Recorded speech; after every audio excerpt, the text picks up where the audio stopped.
এই যে ছবিগুলো দেখছেন, এই ছবিগুলো আমি মোবাইলে ফেসবুক থেকেই সংগ্রহ করেছি।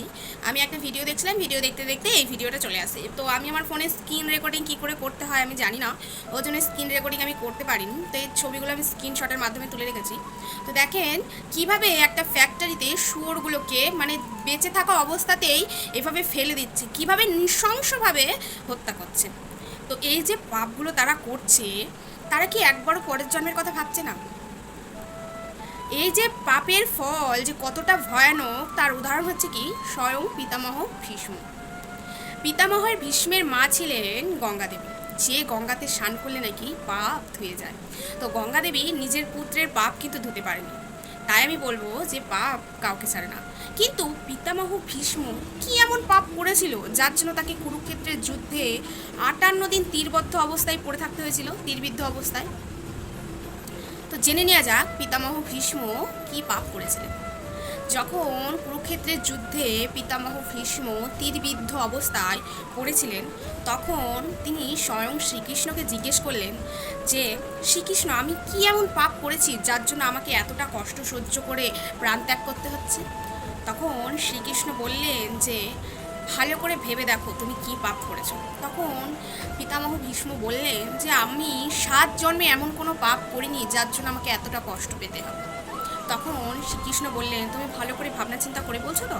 তখন পিতামহ ভীষ্ম বললেন হ্যাঁ। তখন বলল আমি বলছি তাহলে কি পাপ করেছো তুমি। তখন বললো হ্যাঁ বলেন। স্বয়ং শ্রীকৃষ্ণ বললেন যে যখন দ্রৌপদীর বস্ত্র হরণ করা হচ্ছিল, তখন দ্রৌপদী কিন্তু সবার কাছে সাহায্য চেয়েছিল। তখন কেউ দ্রৌপদীকে কিন্তু সাহায্য করতে আসেনি। এমনকি তুমিও কিন্তু চুপ ছিলে, তুমিও কিন্তু পারতে দ্রৌপদীর সাহায্য করতে, কিন্তু তুমি দ্রৌপদীর সাহায্য করনি।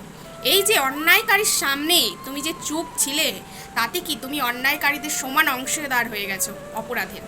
এটা হচ্ছে তোমার এক অপরাধ। এবং আর একটা অপরাধের কথা তুমি বলছি, তুমি শোনো। 7ম জন্ম পর্যন্ত তো তোমার মনে আছে, কিন্তু 8ম জন্মে করা তোমার অন্যায় কি মনে আছে? নিশ্চয় মনে নেই।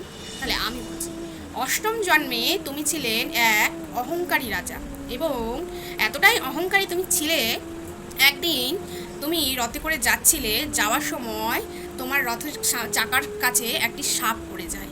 তুমি পারতে কিন্তু ওই সাপটাকে আস্তে করে সরিয়ে দিতে, কিন্তু তুমি তা না করে ওই সাপটাকে অহংকার বশতভাবে তুমি আঘাত করো, এবং ওই সাপটাকে আঘাত করার পরে সাপটাকে তুমি ছুঁড়ে ফেলে দাও, এবং সেই রাস্তা দিয়ে তুমি তখন চলে যাও। তারপরে কি হয়েছিল তুমি হয়তো জানো না।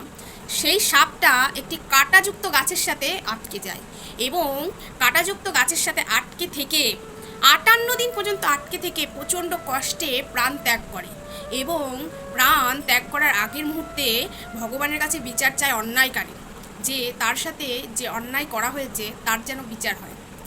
সেই জন্য তুমি এই তীরবিদ্ধ অবস্থায় 58 দিন এই কুরুক্ষেত্রের যুদ্ধে মানে কষ্ট পাচ্ছ। এই 58 দিন পরে তুমি মারা যাবে, ওই সাপটার সমান কষ্ট তুমি পাবে। তাছাড়া এইটাও হচ্ছে তোমার অন্যায়।